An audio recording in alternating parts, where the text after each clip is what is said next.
प्यारे विद्यार्थियों, आज हम उड़ान चरण 3 के अंतर्गत अध्याय 5 पापा खो गए नाटक का उड़ान कार्य पुस्तिका का कार्य करेंगे। आशा है आपको ये वीडियो पसंद आएगा। प्यारे विद्यार्थियों, आप अपने चैनल नवजल एजुकेशन शिलारपुर को सब्सक्राइब करें, वीडियो को लाइक करें, शेयर करें तथा कमेंट करें। अब देखिए, एक ये अपठित गद्यांश दिया गया है। इस गद्यांश को हमें ध्यानपूर्वक पढ़ना है और फिर प्रश्नों के उत्तर देने हैं। पट्टियाँ किस पर बंधी थी? पट्टियाँ यहाँ देखिए, हाथ और पैरों के ऊपर बंधी हुई थी, तो हाथ पैरों पर बंधी हुई थी। नर्स ने झुककर किसको देखा?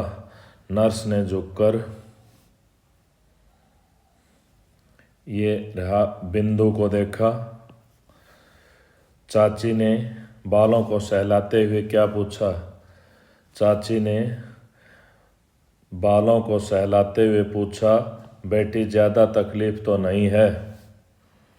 अब देखिए, खतरे से बाहर कौन है? खतरे से बाहर बिंदु। सिर में भयानक, यहाँ देखिए,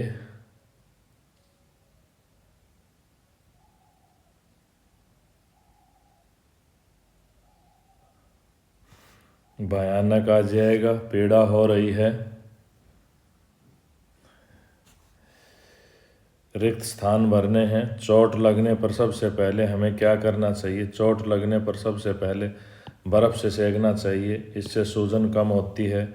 अपने जीवन में घटी किसी ऐसी घटना के बारे में बताएं जिसको याद करके आप काँप जाते हो। 2 पंक्तियों में लिखे, एक बार मैं बहुत बीमार हुआ और मरते मरते बचा।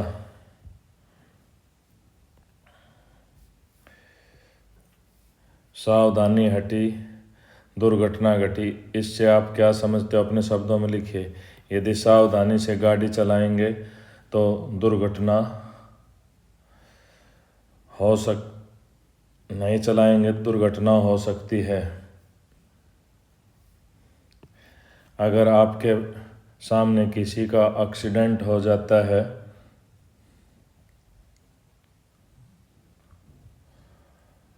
तो आप क्या करेंगे? तुरंत अस्पताल ले जाएंगे, पुलिस को सूचित करेंगे। किसी घटना से बचने के लिए हमें क्या करना चाहिए?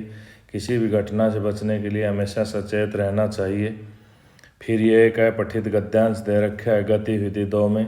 हमें इस गद्यांश को ध्यानपूर्वक पढ़ना है और प्रश्नों के उत्तर देने हैं। इस गद्यांश में पूर्ण विराम का प्रयोग हुआ है, प्रश्नवाचक विराम चिन्ह का प्रयोग हुआ है, योजक विराम चिन्ह का प्रयोग हुआ है। ये हमें मिलान करना है। ये प्रश्नवाचक हो गया, ये योजक चिन्ह हो गया, ये कोष्टक चिन्ह हो गया और ये अल्प विराम हो गया। प्रश्न 3, विराम चिन्हों का प्रयोग करते हुए किन्हीं 2 विराम चिन्हों पर एक वाक्य बनाइए। विस्मयबोधक, ये हमने विस्मयबोधक का वाक्य बना दिया। कोष्टक चिन्ह का भी हमने ये वाक्य बना दिया। ये देखिए, प्रश्न 4, गद्यांश में रेखांकित गलत विराम चिन्हों के स्थान पर उचित विराम चिन्ह लगाना है। अब देखिए,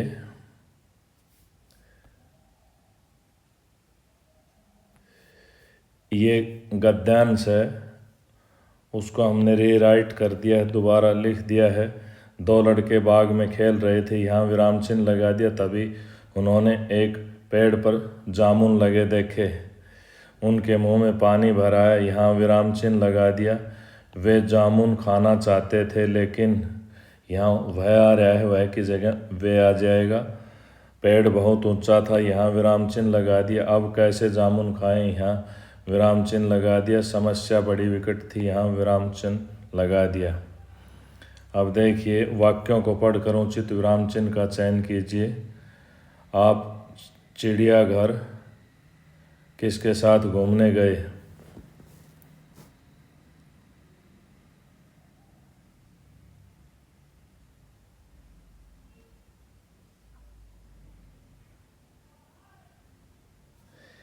ये यहाँ प्रश्नवाचक विराम चिन्ह हो गया। क्या अपने आपने आएगा, यह अपने की जगह। गृह कार्य क्या है, यहाँ भी प्रश्नवाचक विराम चिन्ह आ जाएगा। मैं जल्दी जल्दी कार्य करता हूँ, यहाँ पूर्ण विराम आ जाएगा। सीताराम जी कैसे हो, यहाँ पूर्ण विराम आ जाएगा। अब देखिए प्रश्न 6 वाक्य को पढ़कर उत्तर दीजिए कि इनमें से कौन सा विराम चिन्ह है। वह कितना स्वादिष्ट भोजन है, विस्मयादिबोधक विराम चिन्ह है। दिवाली हिंदुओं का प्रमुख त्यौहार है, पूर्ण विराम चिन्ह है। पूजा बबली और रेणु सहेलियां हैं, ये अल्प विराम चिन्ह का उदाहरण है। अब प्रश्न 7 है, नीचे कुछ वाक्य दिए गए हैं जिसमें उचित विराम चिन्हों का प्रयोग करके वाक्यों के सही भाव को पूर्ण कीजिए।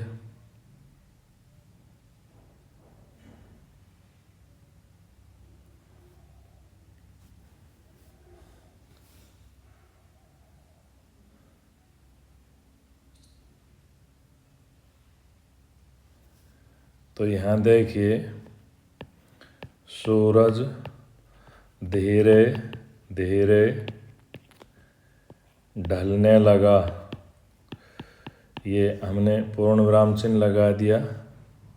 शाबाश तुमने तो कमाल कर दिया, ये हमने यहाँ विस्मयादिबोधक विराम चिन्ह लगा दिए हैं, पूर्ण विराम चिन्ह है।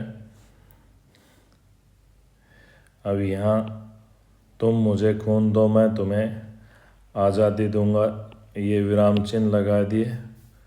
तुम्हारे पिताजी कहाँ काम करते हैं, तुम्हारे पिताजी कहाँ काम करते हैं, ये प्रश्नवाचक विराम चिन्ह आ गया। अब ये प्रश्न 8 है, चित्र को देखकर पहचाने कि कौन सा विराम चिन्ह है और क्यों लगाए जाते हैं। अब यहाँ देखिए प्रश्नवाचक विराम चिन्ह है। प्रश्नवाचक सवाल पूछे जा रहे हो, संदेह प्रकट करने के लिए विराम चिन्ह लगाए जाते हैं, प्रश्नवाचक विराम चिन्ह लगाया जाता है। ये पूर्ण विराम है। पूर्ण विराम वाक्य के पूर्ण से समाप्त होने पर लगाया जाता है। ये अल्प विराम है, जहाँ थोड़ी देर रुकना हो, ठहरना हो, वहाँ लगाया जाता है। अब ये प्रश्न 9 है, ये द्वंद्व समास में योजक चिन्ह लगाए जाते हैं। कुछ उदाहरण दिए हैं, कुछ उदाहरण हमने भी दिए हैं। खरा खोटा, पानी वानी, भीड़ भाड़, सीता गीता, यश अपयश, जय पराजय। अब प्रश्न 10 देखिए, आश्चर्य, शौक, घृणा, हर्ष आदि भावों को प्रकट करने वाले वाक्यों में विस्मयादिबोधक चिन्ह का प्रयोग किया जाता है। जैसे वाह क्या मौसम है। इसी प्रकार मिलते जुलते हमें वाक्य बनाने हैं। देखिए हमने ये 2 वाक्य बना दिए। अब यहाँ विराम चिन्ह लगाने, सीताराम जी कैसे हो, तो सीताराम जी के बाद हमने ये अल्प विराम लगा दिया, यहाँ प्रश्नवाचक चिन्ह लगा दिया। छी छी कितनी बदबू आ रही है, तो यहाँ ये विस्मयादिबोधक लगा दिया, कितनी बदबू आ रही है। रोशन तुम स्कूल क्यों नहीं जाते हो, और यहाँ प्रश्नवाचक चिन्ह लगा दिया। शाबाश तुमने अच्छा काम किया, शाबाश तुमने बहुत अच्छा काम किया, यहाँ विस्मयादिबोधक चिन्ह लगा दिया, यहाँ पूर्ण विराम लगा दिया।